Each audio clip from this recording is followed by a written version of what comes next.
دەمباش بارێزان جارێکدن بۆ بەرنامەی مایکی خەریگەرلێکی بخێر باندۆریا چوونا وەزیرên کوردان بوو ناوا حکوومەتە ئیتیحادیە عێراقê بێگومان دەمێکی حکوومەتە نهایە عێراقê bi serokatiya Heydar Ebadî hatiye teşkîlkirin û wezîrên Kurdan têda bejdar nîne.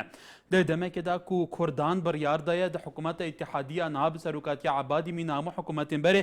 bejdargê bikin. Lê heya niha çend mehe حکومت هاتیه تشکیل کنه از بارم نزیدومه های اگر پیتر نبه هیچ تا وزیرین کردان بجداری به حکومت نکردن و سنده یاسای نخوارن اخیرا ایرو پنج وزیرین کردان گلجه گیری سرک وزیران گول بر کردان دکوه چون لپارلمان عراق سنده یاسای خوارن و بجداری ده حکومت اتحادی بکن ددمه که دا کدن هادا گلک آریشیه این هلاویستی دنا بین هرما کردستان حکومت اتحادی هنه مشکله نشاندنا بودجه او موچه فرمانبرین هرمه مشکل نفط و غازه مشکل ماده 140 گلک مشاکل اندنجی گلو بغیابونا کردان دناوا جوین جواتا وزیر عراق دا آیا افکشه چاره سر دبن یان نه یان جیک بجدار بونا کردان و ورگرتنا وزارتان بونمونا وزارت آبوری کنها بر کردان دکوه و بالتحديد بر پارتیا دموکرات کردستان دکوه و شهرزباری کو چندین حکومتین دن کابینه وزیر درو بوین ها وزیر دارای دبه بگمان اویش یکو تجربه که وزیر کو چند کابینان لبغدا بویه گلو اگر وزیر کردان آن وزیر کوچو کوچبران کو بر کردان کفتیه کو نهاد زانن به زیاتر میلیون کو 400,000 مشخص بوی لهرما کردستان نه و باران هاتو ازمه اقتصادی هيا و موچه فرمانبران هایت شاندن و کو گل جار حکومت هرم دی بجا حکومت اتحادی بدنگ خواسته کن هرم او زغطل سر هرم و نهایت اگر وزیر کوچو کوچبران جی وره دی باندوریا چ بیت دگل وزارت اندن کدن هادد نوا حکومت اتحادی بجدار بن بگمان ایروسنده یاسای خورن کواتا دی بجدار بن او د وزیران وزارت خوار بگیرن کواتا باندوریا و دی چبه بله برزان کاریگری وزیر کردکان لنا حکومتی اتحادی و کوی وزانن دمک حکومتی است عراق به سلوکاتی حیدر عبادی تشکیل کراوه لوایا کردیش مبدئیاً بریاری دابو که بجداری حکومت بکه اخیراً پیشتان روزه یک پنج لانه سیده که هرمی کردستان لهولیر کوبونتوا اخیراً بریاریان داوا که بجداری بکن وزیر کانیشان کاندید بو وزارت کان آینه بر کرد کون دست نشان کرا و امر لپارلمان عراق سیقیان ورگتوا که واتا بجداري حكومة بفعلي بجداري حكومتي استي عراق بسلوكات حيدر عبادي كان چندين كوبونوي انجمني وزيران عراق بكرد انجام دراوه بيتانويا بجدار بوني كرد بفعلي ببراكتيك لانه انجمني وزيران عراق ده و دصالاتي وزير كردكان لوزارة كان كبيغمان وكو وزارتي آبوري لهمان كده وكو وزارتي كوچبران که اما دو کشه هریمی کردستان زور بزاقی به دستوان ناله ایک نشاندنی ناردنی موچه فرمانبران و او دور پیچه وکو حکومت هرم علی دور پیچه اقتصادی که حکومت اتحادیه خصوصا سر هرم لما کده او تضخم زوری پنابران لاجئین لهریمی کردستان که به میلیون کو 400,000 کس مزنده کری وزارت آبوری که به دست کرد و ابی تاچان کاریگری لسر چاره سر کینم کشه ابی کشد دارایی آبوری کان وزیر کوچو کوچبرانی شهر کرده امش تاچان کش کاریگری هبیل سروی که حکومت عراق با واجبی سرشانکانی خوی هلسه دعمی اوبکا که یارمتی بگنریت او همو پنابره که لهریمی کردستان هن سراره که هریمی کردستان خوشی لشرکی تون دایا لگل داعش و چند کشی کتر من لخدمتی بیرو بچون آزاده کان تاندم لسر اوی کاریگری و چونی وزیر کردکان بودن حکومت اتحادی باله حمیل هولیر او کاتتان باش لهولێری پایتەختەوە باڵێ فەرموو دەست خۆش بۆ تەوەری بەرنامەکەتان بەڕاستی یعنی بەشداری پێکردنی کوردەکان کارێکی زۆر باشە یعنی ئەوە دەبێت مەسەلەیەکە دەبێت بەشداری پێکردنی ڕاستەقینە یعنی بە بنەما وەربگیرێت یعنی لە بنیادنانەوەی عێراقی نوێدا دەبێت کوردەکان بەردی گۆشە بن دەبێت لەسەر بنەمایەکی و بنەما و بنچینێکی زانستانە عێراقی نوێ بنیاد بکرێت بندێتەوە ئەگەر بیانەوێت کورد بەشدار بێ بەشداری ڕاستەقینە بێ ئەگەر نانەوێت هەموو خەیارەکان کراوەیە بۆ ڕای گەل بۆ ڕاپرسی ئایا دەوێت ئایا فیدرالی دەوێت کۆم فیدرالی دەوێت یا خۆسەر بەخۆی دەوێت دیارە دەبێت بنچینە بنەماوی دەستوریەکان وەرگیرێ ئەمڕۆ میلەتان هەموو مافەکانی خۆیان ناسیوەتەوە پێویست ناکە ینی لەو بارودۆخەدا ئەم هەموو موچەی بە بارەمتە گرتووە کاکە جان حکوومەتی هەرێم ئەم هەموو ئاوارەی بەتوشەوە بووە بەتەنیا ئەم هەموو بەرەی جەنگە و بە درێژایی هەزاران کیلۆمەتر ئەم هەموو بەرەی شەڕی بەملدا هاتووە ناساری کە سەرباری ئەوەش خەریکی نێمەتیەوە بگرێنن يعني زاری وادارم ئەو وەزیرە کوردانە بەشداری بکەن بەشداری ڕاستەقینەیان پێ بکەن بە هیچ شێوەیە سازش بەڵێ بەرەزان پێمان باشە خەڵکانی تازە بەشداری بکەن پێمان باشە و بەڕێزانە کە بەردەوام پەیوەندیەکە نەگەرندەی جەرمەجال بە خەڵکی ترەدە لەبەرەوە گلەی خەڵکی تری زۆر جار لە سەرێمە ئەڵێن باشە بوو هەموو کەسەی ئەتوانێت چەندین ساڵام و ڕۆژێ پەیوەندی وەربگرە بەڵام ئێمە بە مانگ هەوڵە دێن پەیوەندی وەرناگیرێ بێگوم ئەمەش دیارە لەسەر ئەو زەختەی لەسەر هێلەکانمان هەیە پێمان باشە لەبەرەوە مایکی خەلکە مایکی هەموو خەلکە مینبەری هەموو خەلکی کوردستان بە بیر و بچوونە جیاوازەکانەوە مەجال بە خەلکانی تریش درێک ئەوان تووزی استیراحەتی خۆیان بکەن ئەوانش با بەردەوام بن بەڵام شەرت نییە هەموو ڕۆژێک بێ بۆی خەلکانی دیکەش مافی بەشدار بوون هەبێ بەڵێ ئەحمەد لە بەردەڕەشەوە بەڵێ بەڵێ گەلێک سوپاس بەڵێ کاکی ئەحمەد وەزیرەکان لە بەغدا بەڵێ هیچ فەرقی نابێت هیچ هاوکاریشی نابێت سفر ئەبەت هیچ بۆ مەسلحەتی خۆیان ئەو وەزیرانە مشارەکە لە بەغدا دەکەن چۆن ئەوان بە نونەراتی گەلێک ئەچن بە بەغدا بۆ کوردستان بنێری کاگە کار بەڵێ چ شەرتیان کردیە کو بودجەتێ بۆ کوردستان ئیتر ئەوان بەرپرسن و نونەریان خەلکەنەوە دەبێت هەوڵ بدەن کوردستان بەڵێ کاگە کار بەڵێ کاک ئەحمەد ئەبادی چ کەلامی دایکە کوردستان و بودجەی دەنێرن بۆ کوردستان بەڵێ کاگە کار بەڵێ کاک ئەحمەد سەرنجی خۆت بۆ وەزیرانە نییە و هیچ فەرقیش ناکەفتەیە وەشی خۆیان بۆ مەسلحەتی خۆیانە بۆ ڕاتبی خۆیانە بۆ مەنسبی خۆیانە بۆ شقەیە بۆ خانە بۆ سیارە ئەبەد استیفادە نیە ئەبەد هیچ بەڵێ ئاسوو لە شەقڵاوە کاک ئاسوو کاکار هێوارە باش ئێوارە با سەر چاوم مەمنوو زۆر سپاس دەکەم بەڵێ فەرموو 50 دەوڵەت هاتە سەخت 50 دەوڵەت لە ئەوروپا هاتە سەخت لە کوردان بەس ئەوە ناستە سەخت سەرۆکی عراق ئای لە زەنووری مالیشی نایتە سەخت کورە بابە موچەی چێ کورە بابە سەتا عەفدەی چێ کورە باشە کورە وەلا گونا ئەوانە هەوڕسو دیاسای شاخواد یەک بە شەخصی خۆمارێت ئەی چی بکرێ بەدیل چییە بەڕای تۆکە منە بابا كردو عربت نقطة بابا الشيطان لا بابا طفلا لا على الشيطان لا ابو رزانم تشيش يعني بابا بلا برزمو تشاكر لو قدام بس زان تشاكر جا عمرها صب 2 مليون كاس اوار داخلي هريني قدسا بهم مثل فرسا بابا نستطيع عبدين زام نسي موظفي سيا وتكد عبادي بنزاروش تا بنزاروش كتاكلوا من فاروق لە سلێمانیەوە ئەم کاتەوە برا گەورەکەم سەرچاوم فەرموو دەستخۆشیتان لێکەم بۆ بەرنامەکە بەڕاستی هەریەوە بە خەم خەڵکەوە و لە داخوازی خەڵکە گرن کەناڵە بەڕێزەکەتان ئەوە ئەرکێمەیە بەڵێ بەنسبەت وەزیرەکانمانەوە دەمێ بوو خەڵکی کوردستان چاوەڕێی ئەوە بوون کە وەزیرەکان دەست بەکار بن لەبەرەوەی قەرارێکی وا هەبوو کە ئەگەر وەزیرەکان دەست بەکار بن موچەی خەڵک بنێرێ بەڵام من لەو قەناعەتەیەم عبادیش هەر هەیکەلێکی مالیکیە لە دەسەڵاتە چۆن سەدام حوسێن کوردی تەوسانە دوای و مالیکی بوو ئێستاش عبادی عەرەب هەر عەرەبە ئەمە نییە بڵۆڵای مالیکی باشترە لەو قەناعەتەیە بە وەزیرە کوردەکانمان بەس دیکۆرە کرد لەوێ هیچ شتێکیان بۆ ناکرێت غێری پارەی خۆیان وەرەگرن و گیرفانیان پڕەکەن هیچ شتێکیان بۆ ناکرێت لەگەر ڕاستەکەم زانم ئایا کێشەی ئەوە بوو کە وەزیرەکان بچن دەبزانم ئایا موچەی خەڵکە نێرن نابعکسەوە دوای حکوومەتەکەمە ئەمڕۆ سیندی یاسایان خاردووە چەند گرنگە خەڵک چاوەڕێ بکە بزانێت چەند مانگێکی هیچکردنیان بەرەو چێڕوە وەرە بەخوا هەر وەکو جارانە بێ هیچ شتێک لا نایە لە جاران هەر وەکو خۆی شاخەوان لە ڕواندۆس باش ماماکاری سەرچاوم کاک شاخەوان فەرموو زۆر سپاس ماماکاری خۆی بۆ ساداکان ژنێکەوە لەو خەڵکێ دەکەم کاچی منە و ئەو پەیوانە بەڵێ کاکەوە گۆڕان هەوساتان سارێک یاڵە یاڵە یاڵە یاڵە گوتیە من ئەوەی دەکەم ئەوەی دەکەم ئەوەی دەکەم کانێ چی کرد ئەدی گۆڕان لە حکوومەتی عێراقیش دەسەڵاتی بەدەستەوەی وەزیری کوچ و کوچبەران هەیە جێگیری سەرۆکی پەرلەمان هەیە ئیتر وەکو تواڵی بابا هەلەی گەڕێ ئەوەی گۆڕان بە سەخەڵ کرد کەس بە سەخەڵکی نەکرد گۆڕان خەڵکەکەی ئەنکانە ئەو چەندێک خەڵک بێ ئیش کرد بێ کاسبی کرد بێ معاش کرد العام خەڵکیان بێ معاش کرد فی سەبیلی چێ ونعیان نەگاتێ گاچم نەداکان جنێکە ما زاری زاران بە ئەنکانە بەس دەسەڵات دانەبان ئەنکانە ئەوانە کە زانکیان دەکرد هەموو ڕۆژێ پەیوانیان دەکرد هەموو ڕۆژێ الان خویان کرد کردیەوە چەند لە مێژە باڕ خەڵکەم و بێ ئیشە بێ معاشە بێ پارەیە بەڵێ هەتا کەنجێتە زۆر سپاس کاتەوە بەڵێ جەمال لە باوەنور کاک جەمال تەلەڤیزیۆنێکت کەسکە و لە خزمەت داین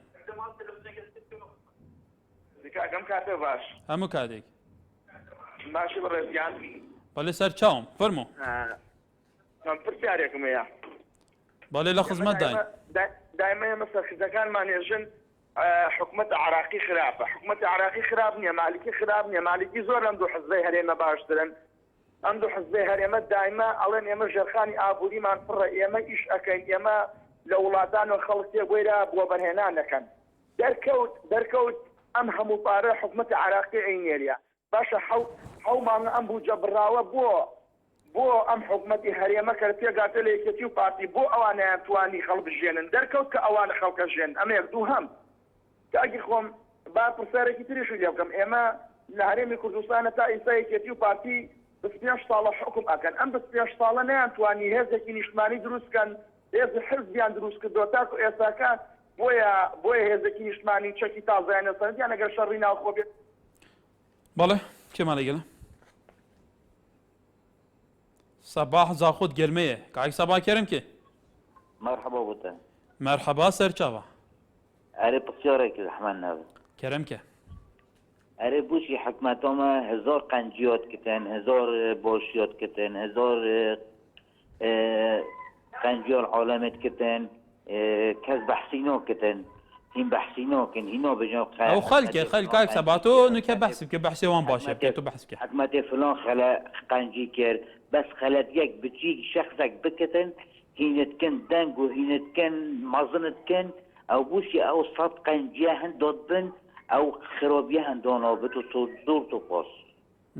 آخر ئەرکە حکومەتی خزمەتکردنا خەلکیە و گرنگە هەموو عالی بەهەڤڕا کێموکاسیان دەربخن ji bo ku ev bi حکومەتێک بیتە پشتەوانی ku حکومەت پێتر مەشاکلên خەلکیê هایدار بیت و پێتر پێش و çimku gelek caran şert nîne ew hemû rawêjkar û wezîr û hemû karbidestên derdorên serokatiya حکومەtê hemû rastiyên wazî bizanin an bu حکومەtê bu herema حکومەtê behezken giring e xelek verê kêşan behez bike wî demî bi حکومەtê jî dibîte palpişek esasen welatên demokrasî welatên pêşketê حکومەtên kara divêt çimku حکومەت wextê başet ket erkevê çimku budcê xelkî li berdesta ya nû neratiya xelkê dikete û pêwîstiyekê بەڵێ کێمان لەگەلە کاک ڕۆژگار ئەلو ئەم کاتت باش بەڕێزم هەموو کاتێکت زۆر سپاس دەکەم بەڕاستی دەربارەی تۆرەکە دەستپۆشیت لێ دەکەم ئەمن چەند پرسیارێکم لە وەزیرە بەڕێزانە هەبوو بەڕاستی کە دەستنەم پەرلەمانی عێراق زۆر یعنی بە شتێکی پیرۆزی دەزانم بەڵام لە ئێستاڕا دەزانم هیچ شتێکیان لەدەست نایە ئەو وەزیرە بەڕێزانە ئاخر ئەمڕۆ سیندیاسایە خاردووە گەرنگ هەر ئێستا حکوم لەسەر بدرێ کاچی بکەنیاننا ئەنچیان پێکریاننا بەڕای تۆ ئەم پێویستە چەند مانگەی بخوێنێ بەڕای من هیچ شتێکی هیچ خانێکی ناوێ هیچ وەختەچی ناوێتن ئاخر بۆ بەم شێوەیە ئینتیباعی تو لەسەریانە بەڵێ ئینتیباعی من ئاخر لە پێشتریش هەر هەمان بڕیاریان دەدا ئەوانە هەر هەمان بەڵێنیان دەدا هەر هەمان شت هەبوو و ئەو ڤیدیۆیە زۆر لەمە پێش هاوڵاتی و خەڵکی کوردستان بینیویانە ئێجا بۆچی ئەمن بڕیاری لەسەر نەدەم کە پێشتر کە ئێستاش ئەو شتانە دەکەنەوە هیچیان لەدەست نایە بەڵێ بەرزان دیارە حکومڕانی لە ئێستادا سەختترە لە جارانی پێشتر لەبەرەوە هەرێمی کوردستان و حتا عێراقیش بەشێکی زۆری ناوچەکانی عێراق لە ژێردەستی حکوومەتی مرکزی نەماوە لە ژێردەستی گروپی چەکداری داعشە هەرێمی کوردستانیش ڕوبەڕووی تەحەدیات بووتەوە ڕوبەڕووی شەڕێکی قورسی داعش بووتەوە لەمان کادا ڕوبەڕووی هاتنی ئەو تەزەخمە پەنابەرە لە هەرێمی کوردستاندا و لە عێراقیشە بێگومان کومەلێک مەشاکل کەڵەکە بوون نەک چارەسەرکردنەوەی پێشتر هەرماوەم بەڵکو مەشاکلی زۆر کەڵەکە بوون لەسەرێک لە بینی حکوومەتی ناوەندی و حکوومەتی هەرێمیش بێگومان ئەمە وە دەرەخە کە ئەرکی بەرپرسەکان ئێستا بە تایبەتی نوێنەرەکانی کورد لە بەغدا زۆر قورسەرە خەڵکیش ئینتیبای هەیە ئەڵێ وەکو جارانە بێگومان ئەم ڕشتین دیاسایین خواردەتە چەند گرنگی خەڵک چەند هەفتەیەکیان چەند ڕۆژێکیان چەند سەعاتێکی تر ئیتر چاوەڕێ بکە بزانە چی دەرەنجامێکە بێ جەمال لە سلێمانی کای جەمال بەڵام مامۆستا جەمال مەرحەبا سەر چاوم کاکە من زۆر گەشتبینم بە گەڕانەوەی ئەو وەزیرە بەڕێزانە بۆ بەغا دوای دیارە سد ڕۆژ چاوەڕوانی چاوەڕوانەکەن بەبێ هیچ موافقەتێک نەڕۆشتونەتەوە وەلەم هەفتێشە بەڕێز جەنابی کاک نێچیرەمان بەرزانی وەکو سەرۆکی وەفدێک سەردانی حکوومەت دەکا بەڵام جارێ زووە بۆی کە بڕیار بەی ئاخۆ چیان پێکریا چیان پێ ناکرێ من زۆر گەشت بینم. بەڵێ بەڵێ کێمان لەگەلە؟ کەرمانچ تەقتەق لە تەقتەقەوە. ئەو کاتتان باش هەموو کاتێک دەستخۆشی بەرنامەکەتان لێ دەکەم. بەڵێ هەر بژیت فەرمۆ. سەبارەت بە وەزیرەکان کەسیان پێ دەکرێت چیان پێ ناکرێت جار ئێمە زۆر قسەی لەسەر بکەین بەڵام بە گوێرەی کە ناوەکان شمینە دای دەبرن دەکە مەسەلە گەر نابێنە لەلایەن گۆڕان و بجوتنەوەی گۆڕان و یەکگرتو دیار بوو لەسەر وەزیری کۆچبەران حتمما شتێکیان پێ دەکرێت دیار بکات تۆزێ منافسیان هەبوو لە بینەوە دەیوت بۆ منەوە دەیوت بۆ من پێشترەوان وا دیار بدەن وەزیرەکان هیچیان پێ ناکرێەوە پلو پۆستیان وەرگێت ئەگەر سبەی ڕۆژێ ئەوانش هیچیان پێ نەکراکەواتە ئەوانش بەس بۆ پلو پۆست بوو دیارە مادام ئەوان لەسەر پۆستە شتێکیان کابەرەیەکیان کرد مادام حتمما شتێکی تێدایە لەوێش با من پێت بڵێم وەزیرە کوردەکان نەک وەزیری کورد هەموو وەزیرێک لێ وەک وەزیری ئێرە نییە سوڵتەی کاملی هەیە سوڵتە لە بن دەستی خۆیتی بۆ نمونە وەزیری دارایی هەموو شتێکی پێ دەکرێتن ئێستا سبەی دەتوانێت موچەی هەرێن ببرێتن کە مالیکی ڕایگرتێ مالیکی لە نە لەسەر وەرەقە بووە نە لەسەر کاغەز نسبێتی بۆیان زۆر بەڵێ کێمان لەگەلە؟ خەلیلمان لەگەلە؟ بەڵێ کای خەلیلمان لەگەلە؟ لەکوێ؟ لە تلش پێف باشی براجان سەرچاومم تەلەڤیزیۆنەکەت خۆی کەسکە فەرموو. باش بەنسبەت وەزیرە کوردەکان بەڵێ هەرچی پیان بکرێ وەزیرە کوردەکان دەیکەن بە تایبەتی سەرۆکی هەرێم و حکوومەتی هەرێم و هەر هەمویان محاولەی جدیەکەن لەگەر بەغداد بەس بەغداد ئەگەر مالیکی بی ئەگەر عەبادی بی هەر چ ناکەن لە کوردە ناوەڵە ئەگەر نە سەرۆکایەتی هەرێم و حکوومەتی هەرێم و کوردەکان هەر شتیان بکەی لە کورداکەن بەس ئەوان هیچ ناکەن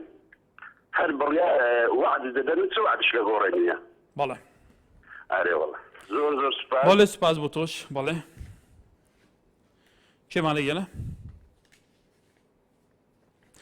سەرهەنگ لە ڕانیە؟ بەڵێ هەموو کات سەرهەنگ سەرچاوم ئەو کاتت باش هەموو کاتێک ڕێزم بۆ حاڵاتیانی کوردستان نەدەبووە بە پەلا بڕیار بدەن ئێمە هیچمان لە دەستیان هیچمان لە دەست نایە یان عەبادی و مالیکی یەکساڵن ئێمە چل ڕۆژە وەزیرەکانمان نەچوون سوێن کۆن بۆ هەرا ڕئیس لەسەر عەبادی بدەین ماوەیان پێ بدەین زین ئەوان چۆن دەبن وەزیرەکانمان چ دەکەن نەک بە هەروە ڕۆژ بین. بەڵێ زۆر سپاس. ماهێر لە سلێمانی ئەو کاتەوە باش هەموو کاتێک ئای ماهێر من ڕەحمەنەوێ لە سلێمانیەوە پەیوەندیەکەم ئەمێ تەنها یەک شت بەم سەرۆکە کوردانەوە بە وەزیرەکان بڵێن بەڵێ ئێمە تەنها سەدام حوسێنمان قابل بوو بە ڕەحمەت و خوافیکە لە دوای سەدام حوسێن هیچ سەرۆکێک و هیچ وەزیرێک بە عەمەلی کۆس نایە. بەڵێ بەرزان ئێرە مینبەری خۆتان ئایتر سەرنجی خۆتان سەرنجە ئازادەکانی خۆتان هەرێکی بۆ چینێکی هەیە بێگومان. بەڵێ کێمان لەگەلە؟ بەڵێ تەماشەوانن هێژا ئێمە بەحسیان دێتکەین گەلو باندۆریا وەزیرین کوردان دناوە حکوومەتەی ئیتیحادیدا چا دەبێ هەند ببێژن مە ئومێد نینە هەنجی دەبێژن بەلا چاوەڕێ بکەین بێگومان حکوومەتە ئیتیحادی کو نها وەزیرین کوردان ئیروسیندا یاسایی خواردنە دێتێدا دەسەڵاتەوان هەبێ ئێدی لێرێجی دەبێژن کۆ دەسەڵاتە وەزیری هەیە کرد وەزیرین کوردان بکاربن بە ئەجندا و چارچوبێ پاراستنە بەرژەوەندیین گەلێخوا هەوڵ بدەن دەبێژن لە بەغداژی کوردان لەوەر گەلێک جاران بەریان ها حزباتی کردە شوناندێ کو کوردایەتێکی ڕاستەقینە بکەن حزبایەتی کردە حزبایەتی منافسایەکە دوو کردە کێ پتر پۆست و پلا بدەست ببینی چارچوبێوان پۆست و پلان کێ پتر ئیمتیازاتان بدەست بخە کێ پتر کەس و کارێن خۆل دەردورێن خۆکۆم دکە و بکە و مدیر عام و نزانم چی و چی و حتا داویم دنهادا چاوین خەلکی هەمیە لە وەزیرین کوردانە گەلو دنهادا کو فعلا بيتر دو احزابان ين كردان بگره 5 احزابان وزير دناف حكومه اتحادي دهنا چاوين كردان لوان هر 5 احزاب يكو راي اجاده كردستاني بدسخصيه قالوا هيا چاند افدي كارن چارچوب برنامه كي نتوين اجتماعي لبغداد كار بكن جبو باراسنا برجوندين قال خو جبركو قالوان دي قال كريزان قال قيران درباز به كيشين ابوري هنا ليفر معاشينا خليك شاب جيت يعني هر تشتي بباري الفي ولاتي وكو جاراني نيتر كجينينا خراب كسبكت ايك هي خانيوي يداف كبره كي كريتشي 3000 قالك اوريتاتي شخصات زاره دنيدي كريتشي خلكي ولاتي درتخيتو عربي كان كسك دي كتشيناش بوكو باركي بتر ور بگري تاشان گرينگه لور كرداكي راسخينه بيتا كرن و فزيره تاشان بلو بوستيتوان و توقيتا كاركرنوان شيدي گرنگتر هستیارتر حساستره و پتر چاوی خلکی لیه بله دشتی له لیرو ام کاتش باز بار ازبان کاک دشتی سر چاوا کرم که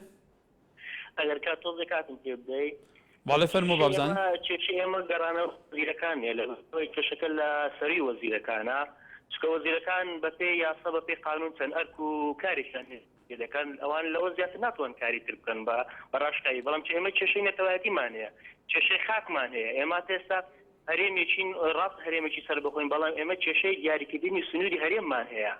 تشيء إما تشيء أوانية كوزيري جسبونه وزيري دارائي يا وزيري كوزبران يا وزيري آفتان كجراوتو أو ناتواني سنودي هريم كردستان دياريكا ناتواني ما تستطيع دياري بكا راس اللواني اللي روحين ديكارو دتواني خدمتك بوناتانه بجيني بويا بما أجر توزع بشوشي ياساي قانوني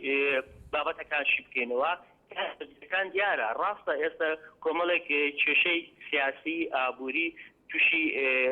عراق وتايبة تشي كردستان هاتو بتايبة قيراني آبوري أوانا صار سر ذكري قيراني آبوري أولا قراني وزير كان تشي آبوري صار سر ذكري بلام لواني لسن صالي دوات لسوا صالي دواتو جسن أم تشي سر هل داتو دور مبينا أما تازة أما بوتا سياستك كسياسة مدار يعني دتوان بلام عراقي ياري ببجدة كان لمدواوا بله کوچر زاخود گلمه کرم که باشی بلاچانه گلک سپاس کرم که باشه بسیاره که اره دبیجن عبادی و مالکی و علاوی بله باشه ما هکر کردستان اشنافته و شمالی و شولی و نش همه عراق زنگین تره بوشي ام بيخوا محتاجي ايكي وك علاوي مالكي عبادي كان بله توی زاخو جی که منبعه که حدودی استراتیجیه بديت ناتا يعني بله نوكا ديتنا من يعني هكا تشي شوري كل دنيا بقري شو الوقت كردستان زحفنينا هارش بوبتي نافتي بقراوش قمركي بقراوش حميج هكا بقرا بله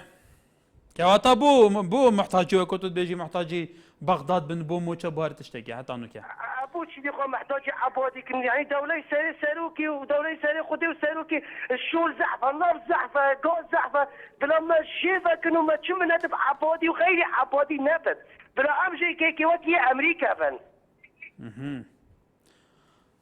بله کای کوچر می ویدان سنجات بو سیاسی و عقل مند و دسالدار هریم گشت بید مادام هریم افهم خصوصیات ان بو حتی هر چوان بردست کسی که دی او جمنات طالب کتو همین روجه حاجت که بگیرید سنجات ای ویدارم گیت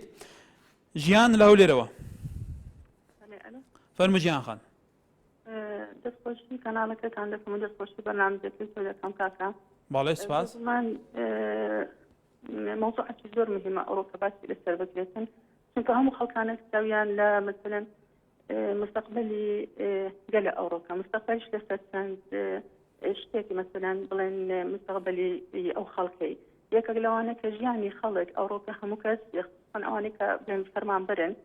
چاوەڕێی ئەوەی دەکەن کە موچەکانیان بڵێن مانگ بە مانگ بگاتێ دەست خۆیان کە ئەو چەند مانگێکە ئەو فەرمانبەرانە هەمویان بۆی دەناڵێنینکەوە لەوە کاتی خۆیاندا ناگەنە ئەو حەقەی کە بڵێن بە قانون دەستە بەریان کردیا کەواتە خەڵک لەقانە ئەوی کە چاوەڕێتی ئەو وەزیرانەی کە ئەوڕۆ کە سوێندیان خواردیە بزانین ئەگەر بە پێی ئەو دەسەڵاتی کە پێیان درایە کە وەکو وەزیر دەبێ بتوانن شتێک بکەن لە بۆ ئەو خەڵکە ئەگەر نتوانێت شتێ بکەن یعنی کەواتە ئەوان دەسەڵاتیان نییە کەواتە ئەگەر دەسەڵاتیان نەبی ناکە بچین لەسەر کورسەکان بەڵێ کەواتە تاچان گرنگێکە بەرپرسێکی وەزیر بان هەر بەرپرسێک بێ نەیتوانێت لە چارچێ وەزارەتەکانی خۆیان خزمەتی خەڵی بکات تاچان گرنگە بچێتە ژێر باری ئەوەی کە فعلەن بە خەڵکێکێ بڵێ هویەکی چیە کە ناتوانێت خزمەت بکات کە نەشتوانێت خزمەتی خەڵی بکات تاچان گرنگە ئەمەش هەڵویستێکی هەبێت لەمەیە وەکو خەڵکی ئێستاڵێ بڵێ ڕێبار لەو لێرەوە کاک ڕێبار باشی بەڕێزم سەرچاوم باسەکەم مەمنونی بەنسبەتە وەزیرانەی کورد دەستنە بەغداد چیان پێکرێت چیان پێ ناکرێت ماشیشیان پێ ناکرێت لەبەرەوەی کورد هیچ خەتایەوەی نییە بەغدایانی هەموو خەتای کوردستانە بەڵێ بەڵام کوردستان هەریمی کوردستان بەشێکە لە بەغدا لە حکوومەتی اتحادی لە عێراق لە ئێستا بەشێکە بەرام هەموو خەتای خۆیانە هەموو خەتای خۆیانە هیچ هەمووی خەتای مەسعود بارزانی هەتا سایسەری ببین یەکشتمان لۆ ناکرێت بە دڵنیاییەوە بەڵێ ئیتر سەروی وەزیرەکانیشە وەزیرەکان دەتوانن بکەن بەرا لەسەرەوە ڕێیان پێ نادەن بەڵێ بەڵام لە کوردستانە بەرپرسانی تریش هەیە ئەحزابی تریش هەیە ئەوانیش نونەراتیان هەیە بەڵێ بەڵێ آخر لەوە ڕێیان پێ نادەن لەسەرەوە ڕێیان پێ نادەن ئەگەنا دەکەن ئەگەنا خەتای بەغدای دڵنیا بە خەتای بەغدانی هەموو شتی جێبەجێکا بەرام لێرە لێ ناگەڕێن بەڵێ تەماشەوانی نێژا ئەم دەبێژین گەلو لە بەغدا چ بێتەکردن و لە بەغدا چات سیاست تێتەکردن هەیە چەندێ بەرپرسەرەتیا ئەحزابا مەسەلەن وەزیرێک پەرلەمانتارێکی کوردان لەوەرە بێگومان هەرێ سەر حزبێکێ تاچان لێرێ ئەو ئیعازابووی چی چارچوبێ کارێخوادا تاچان گرنگیا و بەرپرس چارچوبێ پاراستنە بەرژەوەندین گەلێخوا هەڵدا نەک چارچوبێ ئیعازا حزبێن خۆ هەر ڕۆژێ ئاوایەکی تەعاملی بکە وی دەمیژی بەرژەوەندین گشتی بکەونە ژێر مەترسیە کەواتە gelek caran siyasiyên Kurd dibêjin siyasetkirin li Bexda cuda ye di nava Herêma Kurdistan ve mala te ye îtir gelek caran sîra çêt bît lêkeftin çêt bît pêk hatin heye lê Bexda tu yê ser çarçivê rêvebirna ecendayê netewî wêrê kar dike daçan giringe wezîro parlamenterên Kurdan ku xelî dibêjî wêrê hemû hewildanê wan armancên gelê wan bin nek hizb û berîk navberek dê berdam bîn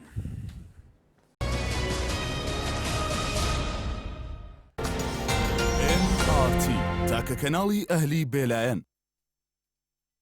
بەڵێ بەرزان لە حکوومەتی عێراقدا وەزیرانی ئەمڕۆ سیندیاسیان خاردووە ڕۆژنەری شاوەی سێکە وەکو جێگیری سەرێک وەزیرانی عێراق هۆشیار زێباری کە بووتە وەزیری دارایی و دەرباز محەممەد کە وەزیری کۆچ و کۆچبەران و بەیان نووری کە زۆرترین دەنگی هێنا بۆ زیاتر لە 190 دەنگ بوو بە وەزیری کاروباری ئافرەتان فریات ڕواندزی وەزیری ڕۆشنبیری سامان عەبدوڵڵاه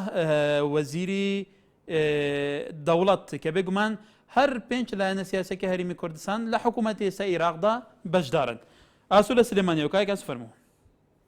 ئەلۆم کاتت باش کاک ئاکۆ هەموو کاتێک فەرموو چاوەکەم بە ڕێزی خۆش بیاخوا وەڵی من ئەڵێم بۆ خۆی شتێکی باشە یعنی ئەو وەزیرانە کە چونەتەوێ وێ بن باشترە وجودیان هەبێ باشترە بەڵام خۆساڵانی پێشوو وەزیرەکانمان هەموو لەوێ بوون پشتی کورد ڕەنگە زیاتریش بێ کورد بە قوتێکی تریشەوە لێ بوو بەڵام بە خۆ دەزانی عەرەب طرفی ئەولا کە عەرەبن ینی نەیانویستووە هیچ شتێ بۆ کورد بکەن تەنانەت ئەو کاتای خۆ وەزیر و شت هەموو لێ وسەیری مادەی 130 ئەڵێمە بەدەستیان قەست یەکێک لە ئەندام پەرلەمانەکانیان ئەڵێمە بەدەستیان قەست مادەی 130مان ڕاگرتووە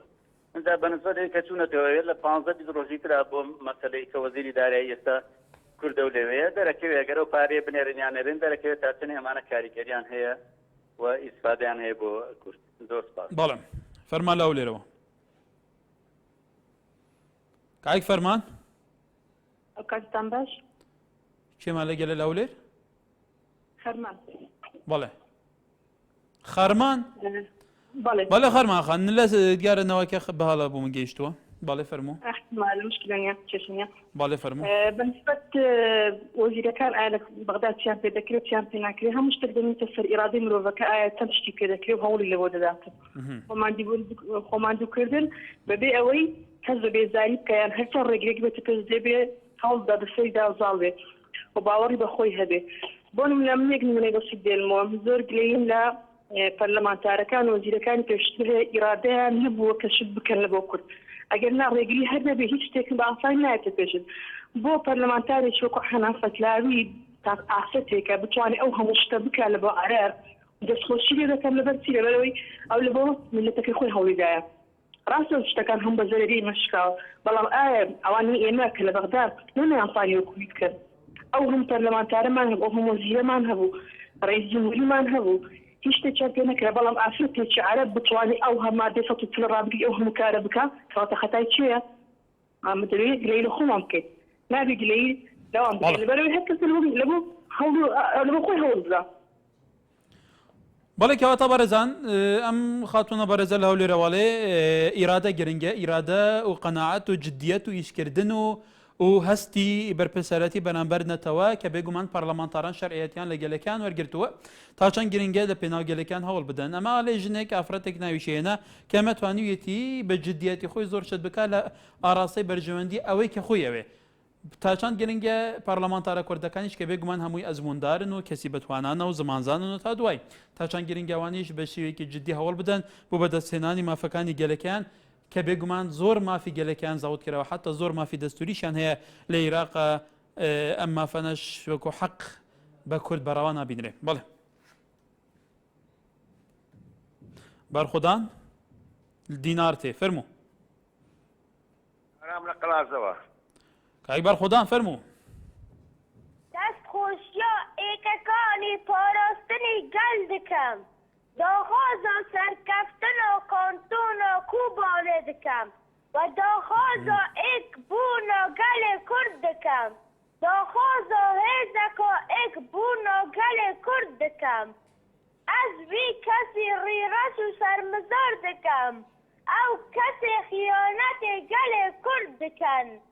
هەر 4 پارچەت کوردستانێ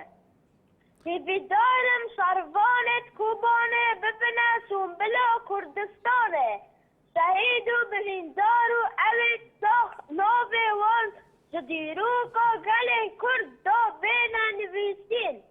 hîvîdarên hemû şervanê gelê Kurd çav ji şervanê Kobanê bikin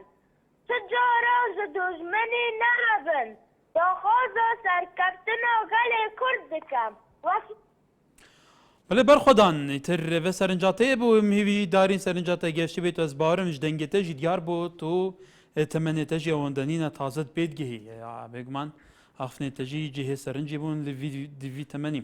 ئارام لە قەڵات دزێ کاکارام فەرموو فەرموو کاکارام قسە بکە لە خزمەت داین ئەمن پێم وایە چوونەوەی وەزیرەکان بەڵێ چوونەوەی وەزیرەکان بۆ بەغدایە باش بوو بۆەوەی بەهانە و بەڵگەی نووری ماوانێکی ببڕن حەباتی ببڕن بەڵام وەزیرەکان ڕەبی پیان خۆش بێشت بۆ کورد بکرێ بەڵام ئەیدەر حەباتی ئەمن پێم وایە هیچ شتێک ناکا پێویستە کوردی چاوەڕوانی بەغدا نەبێ ئەگەر هیچ پشتیوانیەکی وەرەز دەکەبیت بخۆی ببێتە خاوەنی خۆی مەحاولەی ئەوەی بکە ئێستا حیدەر عەبادی لەو سات و کاتەدا کە ئەو شەڕە تووشی عێراقی بوو بە تایبەت تووشی هەرێمی کوردستان بووە ئەوە لەبەر ناپاکیە نووری مالیکی و کردەوەکانی حکومەتی عێراقی تووشی کوردستان بوو کە دەحەشاتە ئێرەکانە ئەگەر ڕێزیان لە یەکدی گربا و مافی یەکدیان دابین کردبا دەحەشیش ڕێگای نەدەبوو بێتە ئێرەکانە حیدەر عەبادی لەوانەیە بڵێشت دەکەم هەتاوەکو شەڕی داعش تۆزێک سەز دەبێ بەڵام ئەو کاتەی دەبێ ئەو کاتەی لەمە ڕاز دەبێتەوە دەڵێ دەبێ ئەو شوێنانەی کە داگیری شوکردن لێی بکشێنەوە بەڵێ لەتیف لە کوێیە ئەم کاتە باش بەڕێز هەموو کاتێک کاکە بەنسبەتەوەرەکە دەستخۆش شێ دەکەم بەڵام بەنسبەت وەزیرەکان مانگەشە سەر لە ئێواران دیارە ینی ئەوە یەکەم جار نییە و دووەم جار نییە و چەند جاری دووبارە دەبێتەوە وەڵا وەزیرەکان وا دەکەن کاکە هیچمان پێ ناکرێ ینی خۆ دیارە پێویست ناکە چاوەڕێی چ بکەین ینی دەیان جاریکە بودجە نانێردرێ بەسراوە بە نەوت عەبادی خۆی دەڵێ بودجە یەکسانە بە نەوت ینی کێشەکە دیارە بەێستا نەوتەکە ڕاگرە بودجەکە دێ بەڵام ئەگەر نەوتەکە دەڕوا با بڕوا قەینا بەڵام موچە ئێمەی پێدابین کە ئێمەی فەرمانبەران بەعام بەڵام ئەگەر موچەکەی پێدابین ناکرێت با نەوتەکە ڕاگرێ بێتەوە بودجەکە بێتەوە بەڵام بەنسبەت وەزیرەکە هەر دەبێت چاوەڕێکەکەی دەنا هیچ شتێک ناکرێت دڵنیام زۆر کەمال کەرکوشیتی دڵنیا گرێنتی دەدەم چارەسە ناکە مش گرێنتی دەدەم هیچ چاوەڕێژ نابم سوێند خواردنی خواردە وەزیر سوێند خواردە نایەتە جیرفانی من پارە دێتە جیرفانم کاکار تکایە پارە دێتە ئەو خەڵکە هەموو مد لە بیستا خەڵک پێماگەم و چێوە نەگرتووە خەڵک زیڕێی دێ خەرک کرێی نەداوە وەڵێ بەرزان تا ئێستاش پێم وایە لە حکوومەتی بەغداوە بودجەی ناوچەی ژێردەسەڵاتی داعش ئەڕوا بودجەی ناوچەی ژێردەسەڵی داعش خۆتان نەزان حکوومەت تەنانەت هیچ دەسەڵاتێکی نییە لەسەر ئەو ناوچانە تەنانەت گەلێک جار داعش بەردەوام لە پێشڕەویدایە و خۆتان نەزانن لە مووسڵ شارێکی 3-4 میلیۆنی بە چەند ساعتێک گیرا و بە دەیان هزار سەربازی عێراق تەسلیم بوون بوو بە ئەوەی ڕەوانەکە لە کاتێکە مووسڵ و دەوری بەری مووسڵ و زۆر شوێنێتی نیوەی خەڵکی ئەوێ ڕایان کردووە باریمی کوردستان نیوەی موازف هەڕایان کردووە ئاسایش و پۆلیس و سیستەمی پێشتری دەوڵەت هەر هیچ نەماون هەر هەمویان هەڵبەشانەوە ڕایان کردووە گیراون کۆژراون ئەفوکراون تو بەدراون وەکو خۆیان سیستەمی داعشەڵێ ئەی بوو بۆ هەریمی کوردستان موچەکەی ئێرە نانێرێ لە کاتێکە ئەو تەزەخۆمی لەسەر ئەو تەزەخۆمە لاجئی لەسەر لە کاتێکە هەریمی کوردستان شەڕێکی زۆر توندی چەکدارانی داعشەکە ینی بوو ئەم ئیزدیواجێتەی سیاسەتی بەغدا مەسەلەی ئابووری بوو بودجێ ئەوەیە شوێنە کە نازانین چی لێ دێت لەوانێ ئەمەش سەدەمێکی دری وەکو چاودێرەکان ناڵێن تەغزیەکردنی داعش بێ لە ڕووی مادیەوە ئەی بۆ هەریمی کوردستان بەم هەموو ئەزەماتە تێپەڕە بێ بودجێکی ڕەوانە ناکە بەڕێیەوە بڵێ سعید لە سلێمانی ئەم کاتە باش هەیە سەر چاوم دەستخۆشی ئەو بەرنامەیە لێتم هیوادارم سەرکەوتوو بی زۆر سپاس کە سعید فەرموو وەڵی وەزیرەکان کە چوونەوە بۆ بەغا هەموو بەغا عەرەبەکان هەموو کاتێک وەکو هەموو عەرەبێک هەلو بەڵێ جێم لێتە عەرەبەکان هەموویان یەک بابەتن هیوادارم ئەم کەڕەتە کورد بە یەک دەنگ یەک هەڵوێز بن دوای سەرکەوتنیان بۆ خواست بەڵێ کێمە لەگەڵە کاکی وا فەرموو هیوا لە سلێمانیەوە باوکی هیوا باوکی هیوا سەرچاوم فەرموو کاکاکار چۆنی باشی سەرچاوم سەبارە بە تەوەرەکەی جنابێت باوەڕ ناکەم 10 ساڵە ئەمانە ئەچنە بەغاو یەنەوە هەر عاشان وەرگن یێنەوە 10 ساڵە چیان بۆ کورد کردووە سەرە کۆمار کورد و چی بۆ کورد کرا سەرۆژ خارجی کورد و چی بۆ کورد کرا ئەنی پێ تۆ هیچ نەکراوە ئەمانە هەر یەکەم ڕێزم بۆیان هەیە بە پلەی وەزیر ناچ ئەمانە وەک پۆستەچیەچن پۆست دەهێنن بۆ گردەکە و بۆ دەباشان و بۆ سەری ڕەش پۆستەچین ئەمانە نەک وەزیر وەزیرە بێ دەستکراوە بێت هیچ شتێکیان پێ ناکرێت باوەڕ ناکەم بەس ئەچن و یێنەوە و هەر عین زارە هیچ لە مەسەلەکە ناگۆڕێت دەستخۆشی بەڕامەکە لە یەکەم بەڵێ شێمان لەگەڵە کاک ئارام فەرموو ئارام لە سلێمانیەوە فەرموو کاک ئارام لەسەر خەتی گەرە لەسەر خەتیان بەڕێزە بەڵێ تەماشەوانە نیجا